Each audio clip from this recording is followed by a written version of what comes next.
अभी हाल ही में उड़ीसा में एक बहुत ही खतरनाक हादसा हुआ जिसके बारे में आपने जरूर सुना होगा। 3 ट्रेन आपस में टकरा गई जिसकी वजह से 278 लोग से ज्यादा की मौत हो गई और 1000 से ज्यादा लोग तो घायल हो गए हैं। ट्रेन द्वारा इतना बड़ा एक्सीडेंट इंडिया में ये दूसरी बार हुआ है। इससे पहले एक बार और हुआ था 2004 में। इस एक्सीडेंट को देख के तो रूह कांप गई है एकदम, क्योंकि हमेशा हम लोग भी हर साल गर्मियों की छुट्टी में ट्रेन से ही अपने गाँव जाते हैं, ट्रेन से ही आना जाना होता है और इतना भयानक एक्सीडेंट देख के तो अब ट्रेन में कदम रखने का भी मन नहीं हो रहा है। और सिर्फ आपकी मेरी बात नहीं है, पूरी इंडिया की बात करें तो सिर्फ एक दिन में 2 करोड़ से ज्यादा लोग ट्रेन में सफर करते हैं। इंडिया का रेलवे नेटवर्क बहुत ज्यादा बड़ा है। यहाँ पर 1,15,000 किलोमीटर से ज्यादा लंबी पटरियां बिछी हुई हैं ट्रेन की। सिर्फ एक दिन में ही 12,000 ट्रेनें इन पटरियों पर से गुजरती है। तो आज मैं आपको इस वीडियो में बताने वाला हूँ कि उड़ीसा में जो ट्रेन एक्सीडेंट हुआ है ये आखिर क्यों हुआ और इसको हम रोकने के लिए क्या क्या कर सकते थे और कैसे इस एक्सीडेंट को मुद्दा बनाकर बहुत सारे पॉलिटिशियन अपनी गंदी राजनीति खेल रहे हैं। तो अगर आपको ये वीडियो पसंद आती है तो प्लीज चैनल को सब्सक्राइब करो, क्योंकि ये आपके लिए तो बिल्कुल फ्री है लेकिन मुझे इससे चरम सीमा का सुख मिलता है। पार्ट 1। तो समझते हैं कि उड़ीसा का एक्सीडेंट आखिर हुआ कैसे, क्या खामियां क्या तकलीफ आ गई थी कि 3 ट्रेनें इतना भयानक एक्सीडेंट करके चली गई। तो ये पूरी कहानी 3 ट्रेन की है। Coromandel express, Bengaluru Howrah superfast express और गुड्स ट्रेन,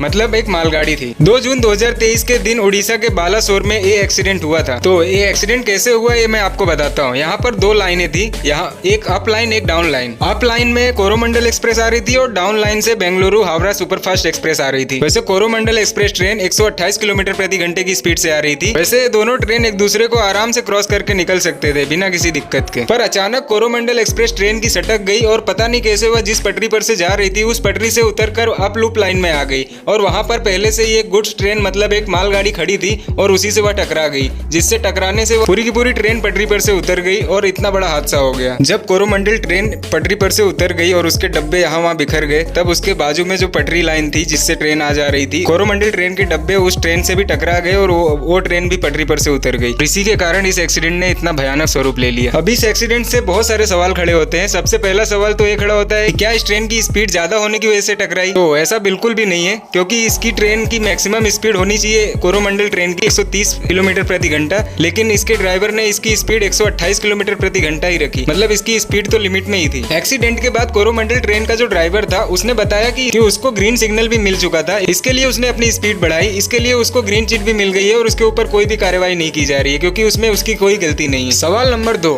इस ट्रेन ने अचानक अपनी पटरी बदली कैसे? मतलब इसकी पटरी अचानक थोड़ी बदल जाती है किसी भी ट्रेन की पटरी, तो आखिर इसकी कैसे बदल गई अचानक? तो इस पर बहुत सारी इन्वेस्टिगेशन हो रही है और बहुत सारी जांचें चल रही है। तो थोड़े दिनों बाद इसके ऊपर बहुत सारे खुलासे और भी हो सकते हैं नए नए, जो आपको और भी ज्यादा चौंका सकते हैं। जब एक प्लेन उड़ाया जाता है तब उसमें एक ब्लैक बॉक्स होता है जिसमें हर एक चीज का डेटा उसमें रिकॉर्ड होता है, मतलब हर एक चीज का, नट से लेके बोल्ट तक, उसमें प्लेन का सारा डेटा स्टोर होता है। और इसी की वजह से प्लेन में पता चलता है कि जब भी प्लेन का एक्सीडेंट होता है तब सारी मतलब जो खामियां होती हैं, किसकी वजह से क्या कारण था, वो सब इसी ब्लैक बॉक्स से पता चल जाता है। तो सेम इसी तरह का सिस्टम ट्रेन में भी होता है जिसे डाटा लॉगर कहते हैं। ट्रेन में इस डाटा लॉगर की मदद से हमें बहुत सारी चीजें पता लग सकती हैं, जैसे कि सिग्नलिंग सिस्टम, स्टेशन की एक्टिविटीज और ड्राइवर की सारी एक्टिविटीज इसमें रिकॉर्ड होती है। सिर्फ इस डाटा लॉगर की मदद से ही क्या हुआ था एग्जैक्टली वो सब हमें पता चल सकता है। सिर्फ इस डाटा लॉगर की मदद से ही इन एक्सीडेंट का पता लगाया जा सकता था क्या गलती थी उसमें, कि आखिर इतना भयानक एक्सीडेंट हुआ कैसे है। लेकिन मीडिया इस मामले के बीच में कूद के पूरा मामला ही बिगाड़ दिया। कई मीडिया वाले साइट पे जाकर वहाँ के लोगों से इंटरव्यू ले रहे थे और ऐसा करके वो लोग सोच रहे थे कि वो लोग देश की मदद कर रहे हैं, लेकिन वो देश की मदद नहीं कर रहे, उल्टा इन्वेस्टिगेशन में बहुत सारी प्रॉब्लम खड़ी कर रहे हैं, बहुत सारा पैनिक और बहुत सारा गुस्सा पैदा कर रहे हैं लोगों के बीच में। वो लोग मीडिया वाले सही जानकारी आपको नहीं दे रहे कि आखिर ट्रेन का एक्सीडेंट हुआ कैसे, वो लोग सिर्फ गुस्सा बढ़ा रहे हैं आप लोगों का। और मीडिया के ऐसा करने से उसको कोई फायदा नहीं हुआ। जो एग्जैक्ट जानकारी है कि एक्सीडेंट आखिर हुआ कैसे, उसका पता तो सिर्फ डाटा लॉगर ही बता सकता है और इसके ऊपर ही अभी जांच चल रही है। हमारे रेल मिनिस्टर अश्विनी वैष्णव जी का कहना है कि इस एक्सीडेंट का कारण इलेक्ट्रॉनिक इंटरलॉकिंग और पॉइंट मशीन में हुए कुछ चेंज की वजह से हुआ था। लेकिन इस समय तक, जब तक मैं वीडियो बना रहा हूँ, तब तक इस एक्सीडेंट का एक ही कारण अभी तक सामने आया है कि ये एक्सीडेंट सिग्नलिंग सिस्टम की खामियों की वजह से हुआ है। सिग्नल्स में कुछ प्रॉब्लम आई थी, उसकी वजह से एक्सीडेंट हुआ है। अभी तक इतना मालूम चला है। दूसरे और कौन से कारण हो सकते हैं एक्सीडेंट होने का वो भी पता चलेगा, लेकिन अभी तक तो यही पता चला है कि सिग्नलिंग सिस्टम की वजह से ट्रेन का एक्सीडेंट हुआ है। सवाल नंबर 3, इसी साल फरवरी के महीने में सेम ऐसा ही एक एक्सीडेंट होने वाला था मैसूर में, लेकिन उसको रोक दिया गया और वहां पर भी एक्सीडेंट का यही कारण होने वाला था कि सिस्टम में सीरियस फ्लॉज है, मतलब सिग्नलिंग सिस्टम का बहुत ज्यादा लोचा है इसमें। ये सब पता होने के बाद भी इस पर कोई सीरियस एक्शन नहीं लिया गया। तो ऐसा क्यों करते हैं लोग?